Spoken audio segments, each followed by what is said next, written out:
Ok, bon après-midi. Nous avons aujourd'hui George, Georges en français, Anna, et c'est un entrepreneur, on pourrait dire, dans la Silicon Valley, ou bien qui va devenir entrepreneur. J'espère bien. D'accord. Et Georges m'a annoncé, enfin je l'ai rencontré au DBF et il m'a dit qu'il commençait une start-up. J'ai pensé que ce serait un sujet intéressant. Donc, bienvenue au programme franco-américain. Merci bien, merci de m'avoir accueilli. Donc, Georges, je voudrais peut-être commencer par te présenter. Tu es ici depuis quand et que fais-tu ici? Alors, moi je suis ici à San Francisco depuis septembre 2010. Mhm.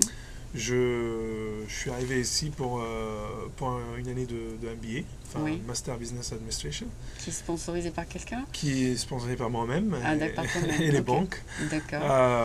Je pense, voilà, c'est un risque qui était calculé et moi je passais une année super à apprendre différentes parties du business et puis ça m'a justement prêté à partir dans la voie de l'entrepreneuriat. D'accord. Et donc, j'assume que ce MBA était pour justement démarrer une boîte. J'avais pas l'idée tout à fait claire dans ma tête. J'avais plein d'idées. Tous les jours, on a des flashs à gauche et à droite. Et puis, c'est peut-être une bonne idée, c'est peut-être une meilleure idée. Mais l'idée complète telle qu'elle est dessinée aujourd'hui Elle dans est ma valide? tête et sur le business plan, bah, c'est le fruit de l'année de travail avec des gens, des À network l'école? events. Oui, à l'école et puis dans des network events, je parle avec beaucoup de monde. On a la chance à l'école d'avoir des CEO qui viennent parler de Voir leur business et qui vous êtes? qui, ouais, je pose des questions, je lui dis, voilà, j'ai ces petites idées, et puis il me donne des petits insights, des petites idées, et Tu te dis puis si ça marcherait ou pas? exactement. Enfin, peut-être pas, personne ne le sait en fait, parce que s'ils savaient que ça va marcher, ils vont prendre mon idée, Ah, d'accord. ils vont Mais ils l'appliquer. savent pas. Pardon. Mais par contre, ils donnent des orientations, voilà, je dis, voilà, je pense qu'il faut aller par là, je pense qu'il faut aller par là. Après, tout dépend de l'exécution, c'est ce qui fait qu'une boîte réussisse ou pas, enfin, par l'idée. Donc finalement, ce MBA, c'était comme un bootcamp où tu apprenais à mettre en place un business. J'ai pris le temps à bien réfléchir à mon idée. J'ai Oui. complété l'idée avec de la formation qui est nécessaire pour ce type de business, notamment en C'était MBA. une idée que tu avais en Égypte, C'est en France d'abord. en France. Vu que enfin, ça fait quand même un bout de temps que je n'ai pas vécu en Égypte. Tu as Donc, vécu longtemps en France? 12 ans. 12 ans 12 en ans. France. 12 ans en France. On peut dire que tu es français alors. Je suis français. Oui. D'accord. D'accord. Voilà, donc l'idée je l'ai eue parce que enfin, j'ai une formation d'ingénieur à la base et puis je travaillais dans les développements de coopération et partenariat international et j'avais tout le temps l'idée mais c'était une petite idée et puis je me disais tout le temps ça va pas marcher, ça va pas marcher et puis en venant ici bah, c'est clair que le milieu et l'environnement très riche d'entrepreneurs à San Francisco et puis à Silicon Valley comme tu sais et bah ça fait que enrichir l'idée et puis à un moment donné il y a une flamme Qui a dit oui, ça doit être ça. et voilà c'est parti quoi voilà donc Et c'est ta après première idée? enfin en fait la première idée ça n'a rien à voir avec cette idée que j'ai Non. aujourd'hui D'accord. mais c'est vrai que bon avec les retours que j'ai eu le networking les gens que je parle avec et puis moi mes réflexions à partir en fait une idée dans la tête c'est elle a un shape mais une fois que tu commences à rédiger sur le papier ça change tu prends un premier feedback ça change complètement ça passe par des perturbations des moments de doute et Tu dois puis tout changer, ouais. ça change tout le temps c'est toujours en cours de changement Transformation. et puis on verra comment ça va se passer pour l'instant ça va bien j'ai des très bons retours Sur l'idée. voilà. Est-ce que ce MBA t'a permis donc d'apprendre à écrire le business plan ou c'est pas ça du tout? Non, pas spécialement. On n'a pas besoin de ça pour créer un business plan, mais c'est juste que ça donne un peu plus de confiance et puis on sait où est-ce qu'aller chercher l'information. D'accord. Et puis c'est très concrètement, c'est un langage qu'on apprend en fait. Quand des gens qui viennent d'un milieu de business, on sait de quoi parler ou les sujets enfin, on sait entretenir Il y a beaucoup plus de bases. voilà, plus de base, plus de backup. Et puis moi, personnellement, je viens de formation ingénieur mécanique vibration, donc ça n'a rien à voir avec le business. Et du coup, vu que je travaillais plutôt dans le business, le développement, business development, le développement international, avoir quand même des bases en finance, en accounting et puis en gestion de projet, c'est toujours intéressant. Voilà. Mais après, c'est clair que ça a la valeur ajoutée, un MBA, c'est clair. Oui. Cette idée donc n'a rien à voir avec la mécanique. Ah non, non, je fais un master en mécanique et je dis toujours à mes parents, j'ai fait 7 ans d'études d'ingénieur pour s'assurer que c'est exactement le chemin que je ne veux pas poursuivre ou prendre dans ma vie. Ouais. C'est clair que, bon, j'adore, je suis un fan de tout ce qui est mécanique, tout ce qui tourne. Après, je sais que c'est pas ça que tu voulais faire. C'est pas mon carrière. Non, c'est pas mon carrière. Moi, je suis plus attaché aux cultures, aux nouvelles... et contact humain. Et contact humain, exactement. Donc tu voulais pas être derrière un bureau. Non, pas derrière un PC à faire des simulations pour des heures. Donc j'ai déjà fait, c'est pas... À l'école. Ouais, je vais à l'école, on a une patent à notre nom avec mon équipe avec qui on travaille. Donc voilà, ma dose... Ta dose devant le computer est voilà, finie. c'est fini, je pense. Oui, d'accord. Et donc, cette idée que tu as est dans quelle industrie? Alors, moi, l'idée, ça me ramène à l'Égypte maintenant. En Égypte, après voilà, 12 ans de séparation. De séparation, plus ou moins, except vacances, oui. à l'exception des vacances. Oui. Donc, mon idée, c'est ce qu'on appelle consulting, mais c'est pas un consulting en technique, c'est plutôt... facilitation de business, donc operation facilitated. Donc vous voulez s'installer, vous êtes un foreign investor, vous voulez s'installer en Égypte, vous parlez pas la langue, vous connaissez pas les avocats, vous connaissez pas les lieux, vous savez pas comment avoir des licenses. Donc moi je m'occupe de faire de votre business plus confortable, plus facile, et puis vous donner un feedback de quelqu'un égyptien qui connaît la culture, qui habite là-bas. Bon, cette pratique, je dis pas qu'elle n'existe pas. Elle existe et est pratiquée par les chambres de commerce américains, français, allemands, qui sont basés en Égypte depuis longtemps. Depuis très longtemps. Ils ont une taille assez conséquente. Par contre, eux, ce qu'ils font, ils font un mix and match. Donc, vous travaillez dans l'électronique, vous arrivez à l'ambassade ou aux chambres de commerce, vous demandez où est-ce qu'on peut trouver les fournisseurs qui travaillent dans l'électronique ici. Bah, ils vous disent, voilà, c'est monsieur. Par contre, moi, Joban, ce que la société pratique, en fait, c'est que on suit le projet. C'est pas seulement quand... Ah, tu vas pas juste seulement leur donner des contacts. Non, pas seulement le contact, mais vous n'êtes pas là, vous n'êtes pas en Égypte, vous poursuivez votre business à l'étranger. Et ben moi, je suis pour vous, je fais du reporting, j'assiste aux réunions, je vous fais du conseil.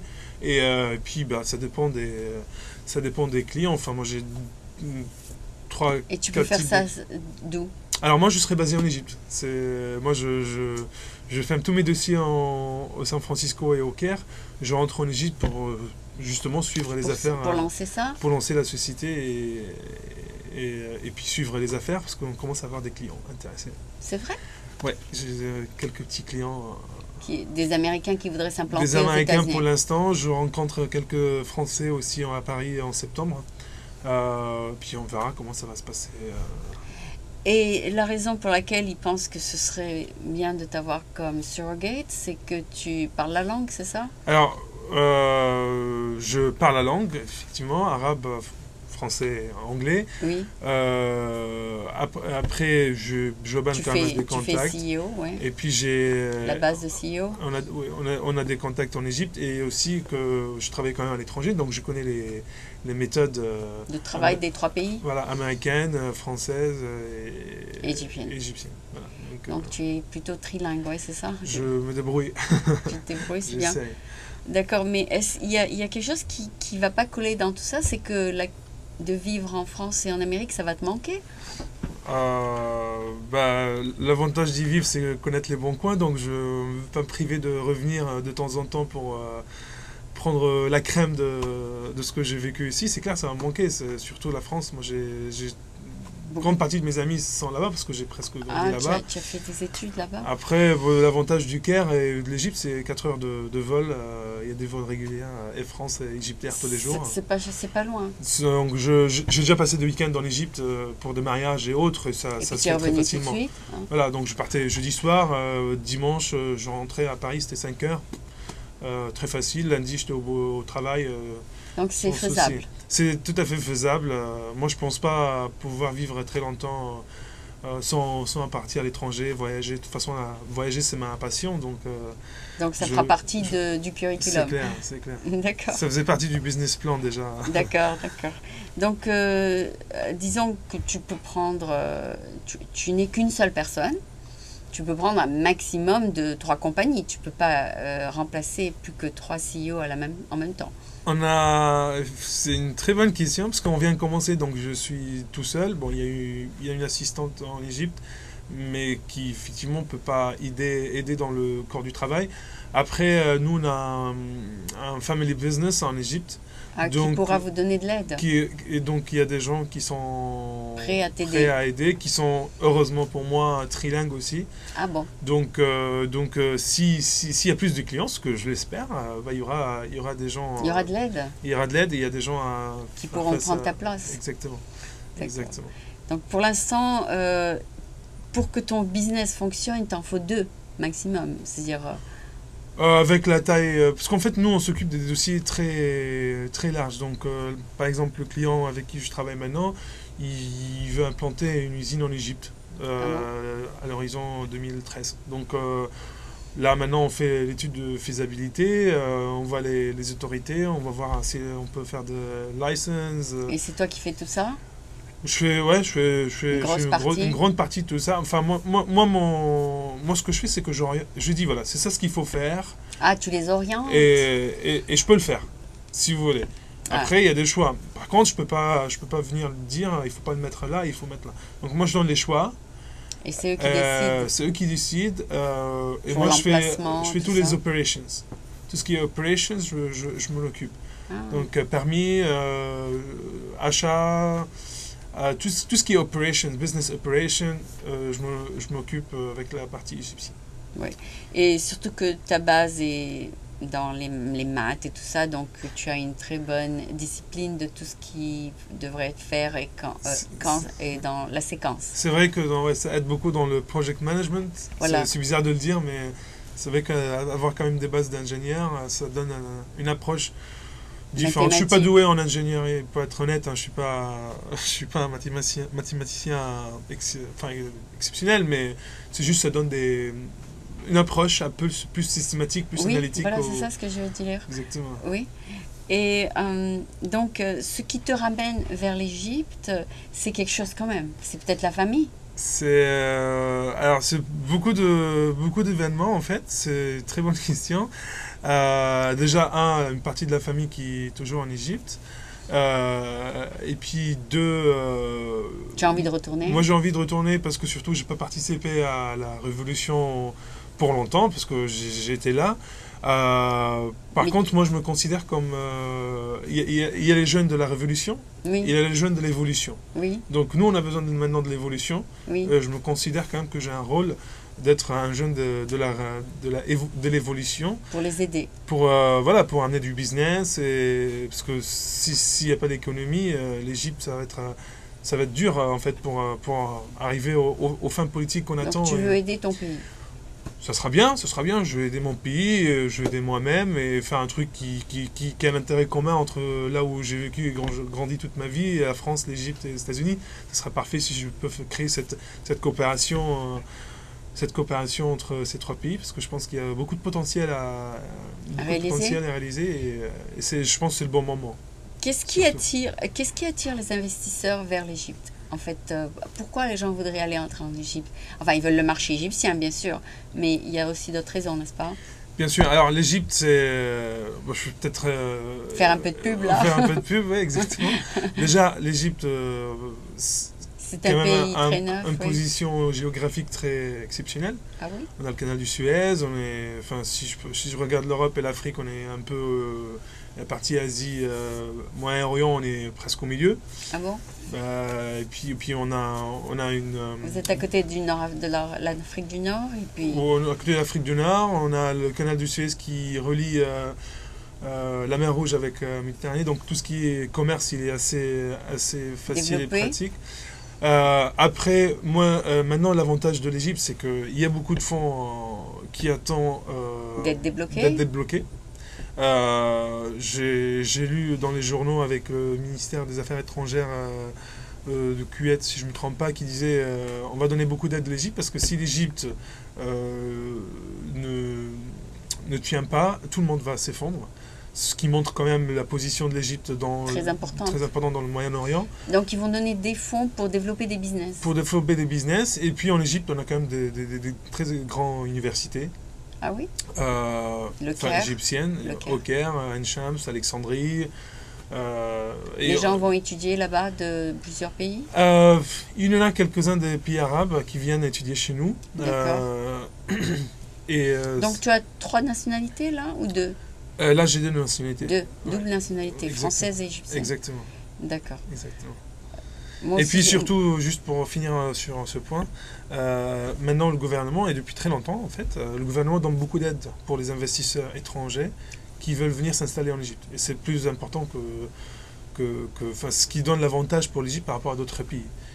Ah bon? Oui, le gouvernement donne beaucoup. Enfin, ça dépend des industries, donc je ne peux pas tout donner tous les détails. Mais il y a des taxes qui arrivent jusqu'à 10 ans avec des prix assez modérés pour les terrains. Pour s'installer. Des infrastructures assez fortes. Donc il n'y a pas besoin de payer d'impôts pendant 10 ans, c'est ça? Ça dépend encore de l'industrie. Ah oui, oui, si vous êtes tout ce qui est corporate tax, vous êtes exempté pendant 10 ans. C'est bien, donc c'est encourageant pour beaucoup de corporations. Tout à fait. D'accord. Donc ceux qui s'intéresseraient, ce seraient des grosses boîtes comme Adidas ou des grosses marques, c'est ça? Oui, alors moi pour commencer, pour ne pas dire que je fais tout, moi je suis plus, alors le terme français, focusé ou plus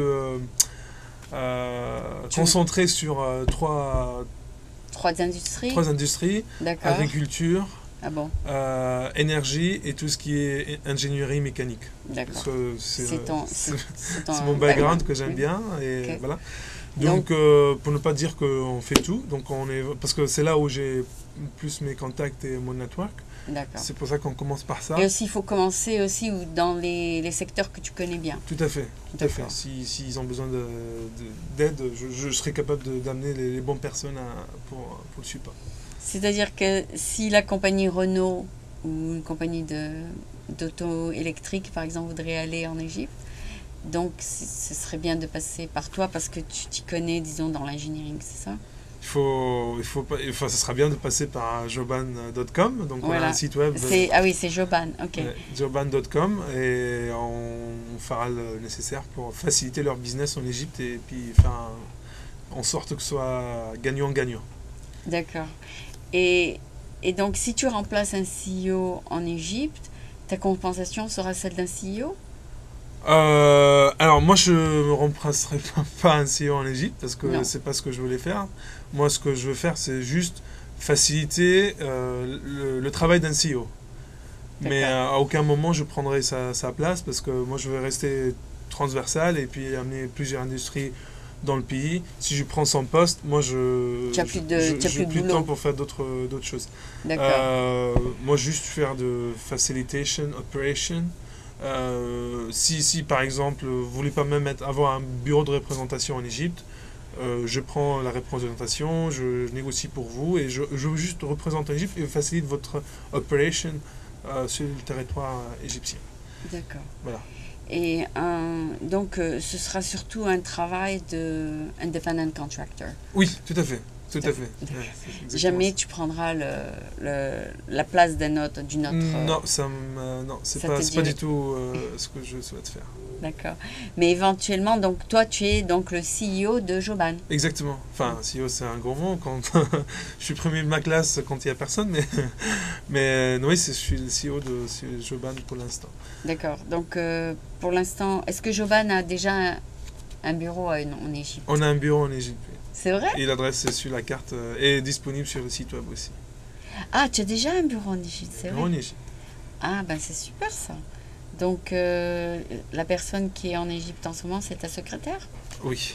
Enfin, ma secrétaire qu'on partage avec plusieurs d'autres entrepreneurs amis. Amis, d'accord. Et donc, est-ce que tu as rencontré d'autres personnes d'Égypte dans ta classe MBA? Alors, non, j'ai pas rencontré d'autres Égyptiens parce que enfin, c'est l'avantage de mon école, c'est une école très internationale et donc on a sur 100 étudiants, on a 60 différentes nationalités. Et tu étais le seul? J'étais le seul Égyptien. Alors l'avantage c'est que pour ma société, pour Joban, c'est que nous on fait exactement ce que je viens de décrire pour les investisseurs étrangers, pour les investisseurs égyptiens. Donc vous avez une usine en Égypte et vous les distribuez à l'étranger, Mm. et ben nous on s'occupe de ça aussi. Ah bon? Donc on le fait dans les deux sens et on a des partenaires en France, en Turquie, Russie, Inde. On a des contacts en Chine et on développe des relations aux US maintenant. Super. Donc voilà, on travaille là-dessus et c'est une partie où l'école m'a aidé à développer, c'est voilà, les contacts internationaux. Et j'ai des partenaires un peu partout dans le monde maintenant. Enfin, j'espère que ça va se développer encore plus. D'accord. Et quand tu dis que l'Égypte aide les compagnies à venir en Égypte, est-ce qu'ils t'ont aidé à toi? Pardon, est-ce que... Est-ce qu'ils t'ont aidé à toi? Ah, moi je suis égyptien. Pour l'instant, je n'ai pas demandé une aide particulière. Financière, non? Pas pour l'instant. Si les deux, trois clients qu'on a aujourd'hui s'avancent bien, je pense que ça va aller gentiment. Financièrement? Ouais, gentiment. Vu que j'ai pas un coût de structure, j'ai pas besoin d'acheter un terrain, j'ai juste mon bureau que je loue et une personne qui m'aide, voilà. Donc j'ai pas besoin forcément Donc il y a deux salaires et puis le bureau et le... C'est pas une grande structure à mettre en place. C'est l'avantage du business plan en fait. D'accord, c'est d'aller tout doucement. Gentiment. Gentiment, d'accord. Mais c'est une bonne idée, en fait. Une fois que tu la développes pour l'Égypte, tu pourras la développer pour éventuellement d'autres personnes, pour d'autres pays. C'est ça? Yeah, tout à fait. En fait, l'idée, c'était voilà, construire ce réseau un peu international, Ah, d'accord. de partenaires internationaux. Donc, j'ai le cas, par exemple, de mon partenaire russe, que c'est un très bon ami à moi. Et j'ai rencontré un homme d'affaires égyptien qui voulait acheter un terrain en Russie. Alors tu l'as appelé? Et du coup, je l'ai appelé, je dis, bah, attends, j'ai quelqu'un qui peut t'aider. Et en fait, c'est comme ça qu'on... Donc vous faites une petite commission, c'est ça? Une très petite commission. Non, Le business n'est pas encore avancé. Non, donc mais je sais c'est-à-dire pas. de mettre des gens en contact, Oui. il faut être payé. C'est quand même le corps de notre business. Donc Oui. la réponse c'est oui. Après, vu que c'est pas moi qui fais tout le travail pour eux, donc c'est la grosse partie de la commission va à mon partenaire russe. D'accord. Après, le reste, c'est entre toi et ton voilà, copain. voilà. D'accord. Oui, enfin, c'est tout des contacts d'amis, mais quand c'est le moment d'être payé, il faut que ce soit sur papier, n'est-ce Oui, pas? oui, bien sûr, bien sûr. On travaille quand même avec des avocats, des contrats. Pour s'assurer que tout le monde est content parce que les bons comptes font les bons amis. Donc, ça c'est bien, oui, parce que tu vas te faire plein de copains, mais il faut aussi Ouais. te payer, n'est-ce pas? donc Il faut essayer de payer. Est-ce que dans la culture égyptienne, les gens font des favors sans demander à être payés, des trucs comme ça? C'est un peu dans la culture là-bas, non? Les gens donnent un conseil gratuit, donnent un truc. Mais ici, c'est beaucoup plus payant, n'est-ce pas? On ne donne rien pour rien, n'est-ce pas? Tout à fait. C'est vrai qu'en Égypte, c'est plus Ami, amical, et puis favors. retourner, tout voilà. ça. Après l'avantage, on dit gratuit, mais en fait, rien n'est gratuit parce que on sait très bien que le jour où on a besoin de cette personne qu'on a aidée, ils sont toujours là, et puis c'est un trust en fait. C'est un échange de temps. Voilà, exactement. On construit une relation de confiance, et ce qui coûte beaucoup plus cher. Moi, je me rappelle quand j'avais 15 ans, mon père il a vendu son affaire, un immeuble qu'on avait, et il a promis l'acheteur que voilà, c'est le prix. Et une heure après, on a eu je sais pas, 20% de plus, et il n'a pas voulu vendre parce qu'il a donné sa parole au premier. C'est vrai? Donc, bon, maintenant, avec tout ce qui se passe, c'est de moins en moins, mais il y a des gens quand même qui ont leur parole. ça, et voilà, ils traînent le mot, le parole compte, et plus qu'on va dans le sud, plus les gens ils tiennent leur parole sur des montants. Je l'ai déjà vu plusieurs fois sur des montants qui très sont énormes, colossales. très gros. Ouais. Donc, oui, c'est vrai que tu as fait raison, il y a une différence culturelle. C'est tout à fait le métier de Joban, c'est de rapprocher les cultures et puis expliquer la différence entre La un façon de deal faire du en business. Égypte, un deal en France et un deal aux États-Unis. D'accord, d'accord. Et pour ton premier deal, c'est d'implanter une compagnie en Égypte, n'est-ce pas? Oui, oui. Et donc là, maintenant, étant donné que tu as quitté depuis 12 ans l'Égypte, est-ce que tu as toujours des contacts là-bas? Ah oui, oui, parce que je reviens souvent, j'ai toujours la famille, j'ai beaucoup d'amis oui, oui, Tu connais déjà où appeler et tout, malgré que tu as quitté depuis 15 ans presque. non, on tient toujours une relation assez forte et puis je pense dès qu'on est dans le business là-bas, bah, ça vient très facilement et puis il suffit juste de dire voilà, je suis revenu et le network ça sera très facile. C'est l'avantage de l'Égypte, c'est 80% du business, enfin peut-être pas 80, mais une grosse partie du business se passe au Caire. Donc une fois qu'on est au Caire, on est au centre Et c'est de là où est l'action. ta famille? C'est là où il y a ma famille, oui, et c'est là où il y a mon bureau. Ah d'accord, Ouais. c'est le Caire. Ouais. 80%, c'est quand même pas mal. Enfin, je donnais ça, mais c'est peut-être très exagéré. Je retire le pourcentage, mais il y a beaucoup de travail. Enfin, il y a quand même 24 millions d'habitants en Égypte qui habitent au Caire. Ah oui, Ouais. c'est Il y a, immense. il y a, il y a C'est presque 80 un pays. millions d'habitants en Égypte, dont 24 ou peut-être un peu plus qui habitent au Caire. Donc c'est quand Ah, même c'est immense. une grande concentration de travail et de population ici. D'accord. Et peux-tu nous parler un peu de l'économie de l'Égypte? Parce que, bon, tu es parti depuis longtemps, mais quelle est l'économie principale de l'Égypte? Alors, l'économie, enfin, par rapport à l'exportation quand même, si on parle de ce qu'on voit plus à l'étranger, il y a beaucoup de fruits et légumes qui viennent de l'Égypte. C'est pour ça que tu veux faire C'est l'agriculture? pour ça que j'aimerais bien y être. On a le coton égyptien, bon, c'est très connu, c'est quand même... C'est exporté dans le monde? C'est exporté, c'est la plus haute qualité De coton du enfin, je monde? sais pas dire du monde, je suis pas l'expert du coton, mais c'est très connu. C'est toujours les plus chers dans les marchés européens, le coton égyptien, très connu pour ça. Après, on a pas mal d'industries en Égypte, automobiles, on assemble des Mercedes, on assemble des Peugeot, on assemble des Cherokee, on assemble des... Donc pas là, mal c'est la partie mécanique. des parties Ouais. mécaniques Ok. qui a pas mal. Ouais. L'énergie, bon, on a quand même un pays qui est riche en matières premières. Mhm. On exporte le gaz naturel. C'est d'ailleurs une grande histoire avec nos voisins et nos amis. D'accord.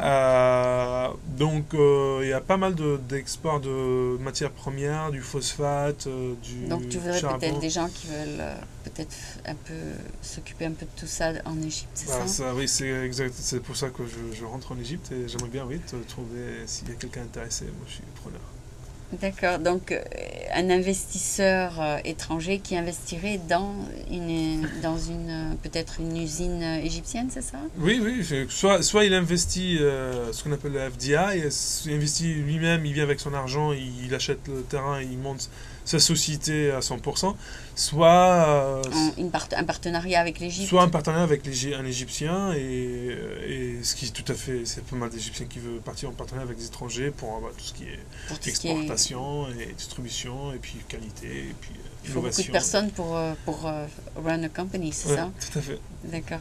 Est-ce que l'Égypte est très démocratique maintenant? Enfin, c'est-à-dire c'est pas tout contrôlé par le gouvernement, n'est-ce pas?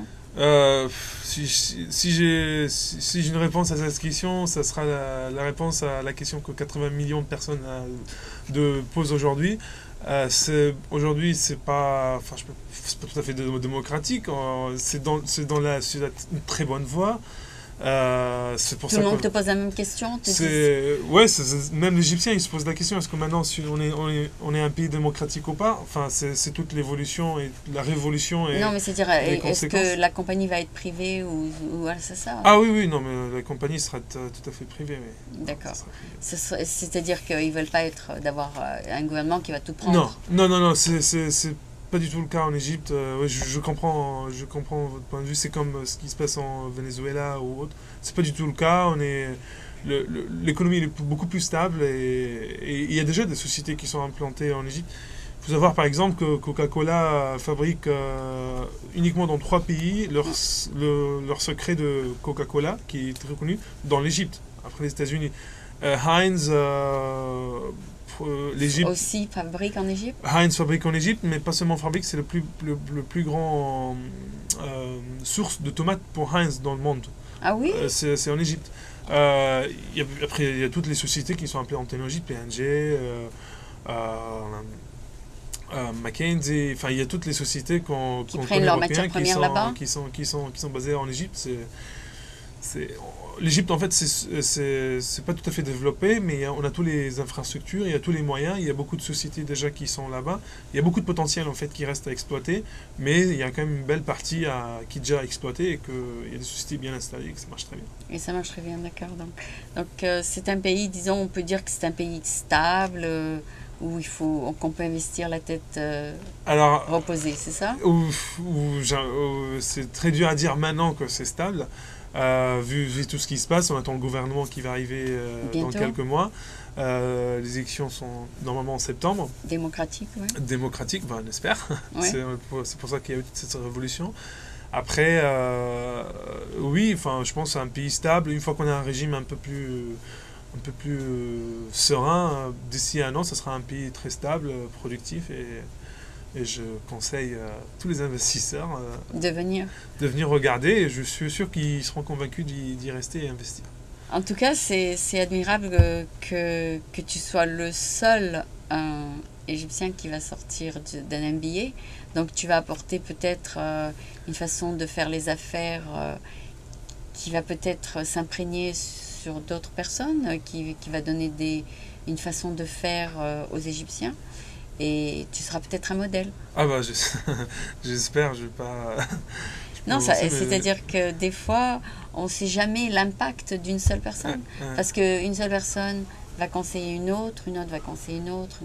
Et puis tu dis, ouais, voilà, Georges, il revient des États-Unis et il dit qu'il faut faire comme ça. C'est clair que dans ma tête, si je commence à embaucher des gens pour la société, tu vas les former à l'américaine. Moi, je vais chercher toujours des jeunes parce que j'y crois toujours. Ils sont mieux formables.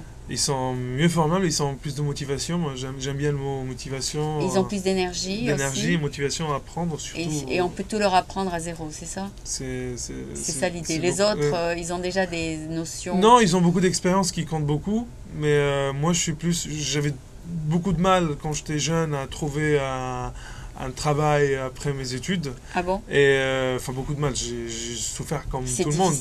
J'avais pas un piston ou un help particulier. Donc c'est difficile de trouver du boulot. Donc voilà, moi j'ai pas envie que d'autres jeunes qui avaient ma motivation qu'ils passent le même chemin. Donc moi je serais plus vers les jeunes. Puis après s'il montre qu'il veut apprendre et qu'il ne fait pas beaucoup de bêtises, pourquoi pas.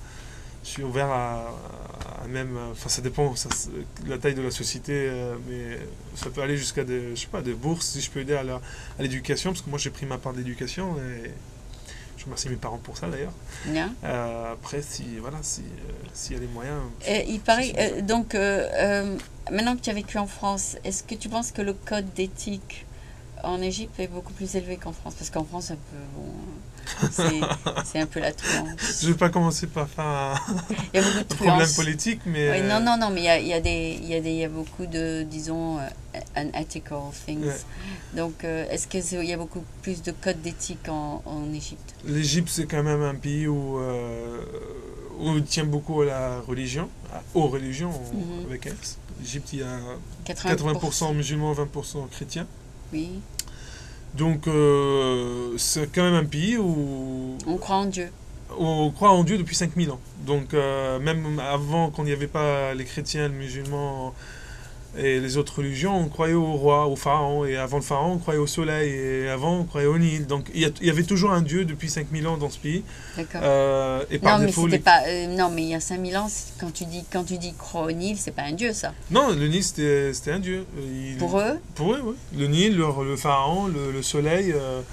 ce qu'on appelle rare. Non, mais maintenant, ils ne croient pas. Ah non, maintenant, il y a d'autres religions qui sont arrivées. Ce que je veux dire, c'est que c'est un peuple, depuis 5000 ans, il y a toujours quelque chose, un Dieu où il adore. Donc, par défaut, les religions, ça ramène quelques éthiques, comme tu l'as appelé.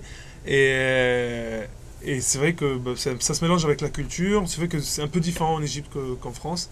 Ça dépend des sociétés, des situations et des questions qui se posent. Mais Comment tu pourrais te comparer, par exemple, aux gens d'Afrique du Nord? Tu en as connu pas mal à Paris. oui, oui.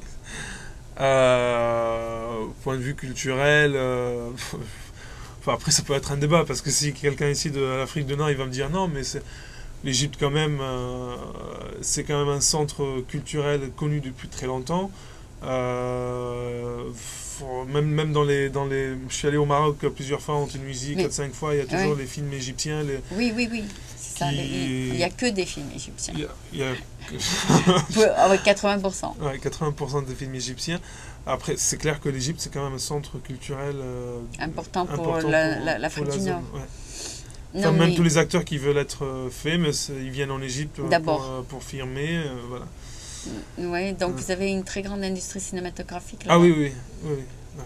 Ah, l'Égypte depuis très longtemps. Ouais. On pourra peut-être faire Arab American TV. Bah écoutez, vous êtes les bienvenus.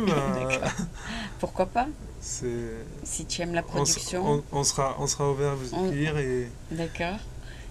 Dès qu'on aura les fonds, on viendra. On viendra faire quelque chose là-bas qui sera... Mais est-ce que tu as du mal à communiquer avec les pays arabes qui ne parlent pas l'égyptien? C'est-à-dire la Tunisie parle le dialecte. Est-ce que vous avez du mal à communiquer? Ça fait partie du trésor qui n'est pas encore exploité parce que l'arabe, c'est une langue déjà très très très riche. En fait, il y a l'arabe littéraire où tout le monde l'écrit. Et ça se répète dans les news. Donc ça, tout le monde arrive à lire et écrire. Donc on se comprend. Si un Marocain écrit un courrier en arabe littéraire... Ah, il écrit en littéraire. On arrive à lire. À se comprendre. Voilà, à se comprendre. Après, c'est vrai que le dialecte, malheureusement pour moi, un Marocain différent. qui parle, moi je comprends absolument. En fait, tout ce qui est à gauche de l'Égypte, quand on regarde la carte, donc Libye, Tunisie, Algérie, Maroc... Tu comprends pas. On comprend pas tout à fait. Si on vit là-bas pendant 5-6 mois, peut-être on comprend. C'est un peu, je pense que c'est une langue qui est mélangée avec français, un peu de berbère. Voilà, c'est ça. Il mélange le français avec l'arabe quand il parle. C'est-à-dire quand il parle, il mélange 3 langues en fait. Oui, c'est pour ça que pour nous c'est un peu dur à comprendre. Alors, par contre, tout ce qui est à l'est de l'Égypte, donc Liban, Palestine, toute la partie Syrie, toute la partie Est. Vous comprenez. On se comprend. On n'a pas le même dialecte, mais c'est comme un Marseillais, un Parisien. Ah, d'accord. C'est juste un peu des différences d'accent. C'est différent, mais on se comprend. Donc c'est un trésor qui n'est pas exploité parce que si on parlait tous la même langue, ce sera plus gros que l'Union européenne. Oui, ce serait boring. Après, le fait qu'on arrive quand même à se comprendre par courriel ou par courrier ou par écrit, c'est quand même un sacré avantage pour créer un... Oui, j'ai vu qu'ils ont fait maintenant sur CNN en arabe. Oui, parce qu'il y a quand même... Pas mal de nouvelles arabes. Je ne me rappelle plus du nombre, mais des populations arabes, mais il y a... Qui mettent des vidéos sur CNN. Moi, je mets un report en français. Donc, je suis la seule personne qui contribue à report en français. Et donc, quand tu étais en Égypte, ta langue étrangère, c'était pas le français, c'était l'anglais. C'est l'anglais, oui, tout à fait. La première langue en Égypte, c'est l'anglais, après l'arabe. Et le français, c'est la 3e? Le français, c'est la 3e, oui. Ou la 4e? Non, la 3e. La 3e. Donc, quand tu es allé à Paris, tu as dû quand même apprendre pas mal de... Ah oui, bien sûr, bien sûr. C'était pas facile au début. De comprendre à l'école. De comprendre et puis de parler. Le métro, tu étais un peu perdu dans le métro? Ouais, un peu quand même. Mais c'est vrai qu'au début, je regardais les news. Pour moi, c'était un peu dur à suivre tout ce qui se passe. Je regardais un peu le CNN et puis je revenais sur TF1 pour comprendre. Après, bon, avec le temps et puis... tu as fait tes études à Paris, c'est ça? J'ai fait mes études, une partie à Angers, une partie à Paris, oui, tout à fait. Angers, tu veux dire Algérie? Non, Angers, France. Pays de la Loire. Ah, le Pays de la Loire, ok. D'accord, donc tu as, après un an, tu parlais très très bien le français, c'est ça? Très très bien, j'aimerais bien parler très très bien français, je me Tu débrouille. parles, tu dis très bien. Merci. Ouais. Donc ouais, ça prend du temps en fait. Le français aussi, c'est une langue très, très Et tu as compliquée. obtenu la nationalité après 5 ans, c'est ça? Après, alors je parle, oui, je pense après 5 ans, hein, après 5-6 Ouais. ans. Ouais. C'est bien. Parce que tu avais peut-être des parents français? Non, non, c'est juste, j'ai même pris plus de temps. J'étais pas, au début, j'étais pas très, enfin, j'ai pas pensé, je me suis pas posé Devenir la français? question. J'étais bien, je voyageais comme je veux, jamais eu de problème de visa. Ouais. Donc j'étais chanceux, de jamais avoir Donc de tu as problème de fait une voyager. demande et Donc ils t'ont après, dit j'ai fait une d'accord. demande parce que voilà, je voudrais plus de liberté.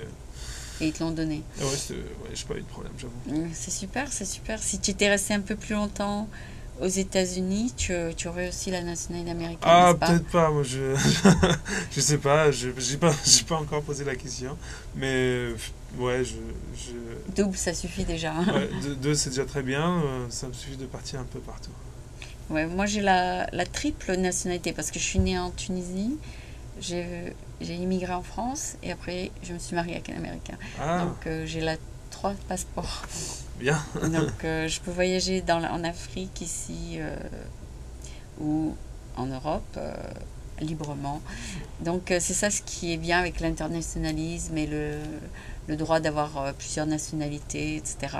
Donc est-ce que justement de ce point de vue nationalité, tout ça, les gens qui viendraient s'implanter en Égypte, est-ce qu'ils auront des facilités de visa? Ouais, enfin, de toute façon, le visa pour rentrer en Égypte pour les Européens et les Américains, c'est très Très facile. facile? C'est à l'aéroport. Ah bon? C'est hyper facile. D'autant plus si c'est un Un investisseur investisseur étranger. Il y a d'autres.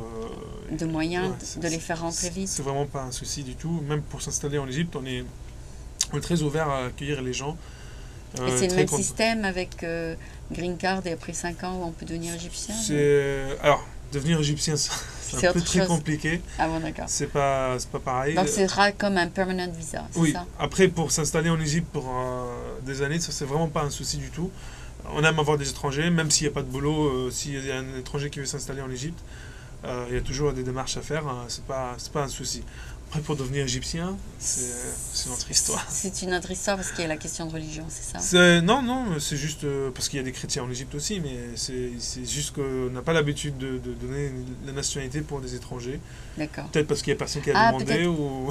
je Non, sais pas. peut-être qu'il faut d'abord être né là-bas, c'est Faut ça? être né là-bas en fait, des parents égyptiens, pas seulement nés. Il faut que les deux parents soient égyptiens pour avoir la nationalité égyptienne. Donc si tu te maries avec une Française ou une Américaine, l'enfant sera quoi? Ah bah il sera égyptien, S'il est né en... égyptien, français, oui, enfin si. S'il est né en Oui. Égypte. Maintenant en fait les lois elles sont un peu assouplies si je peux me permettre. Oui. Et si le père il est égyptien ou la mère est égyptienne, bah le fils il prend la nationalité aussi.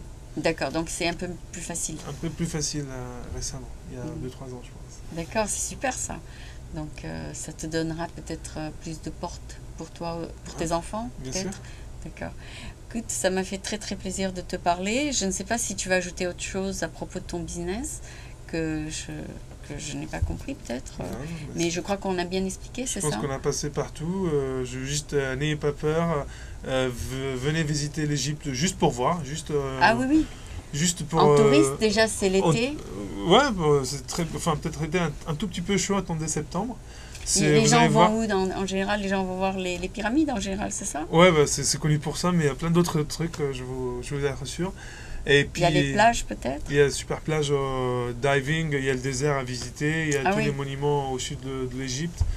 Et puis. Toi, tu habites en pleine ville. Ah, moi j'habite au Caire en fait. D'accord. Un peu très au centre, mais ok. D'accord. Et ça, c'est très chaud, non? Ah oui, les températures, Un peu chaud en été. D'accord, c'est à peu près 30 degrés, À c'est 40, c'est vrai, 40, ça? 45. Ah, d'accord. C'est Donc, pour ça que je dis en septembre, c'est un peu mieux, mais si vous allez au bord de la mer, c'est parfait. et si tu rentres en Égypte, ce sera quand? Bah, je rentre en fin août. Fin août, donc Ouais. ce sera un peu plus cool. C'est un peu, ça commence à être un peu plus cool. D'accord, d'accord. Donc tu pourras un peu. Parce que ici, bon, 75 et puis Fahrenheit, c'est. Par exemple, aujourd'hui, c'est pas si mal que ça. Ouais, ça va aujourd'hui. Ça va.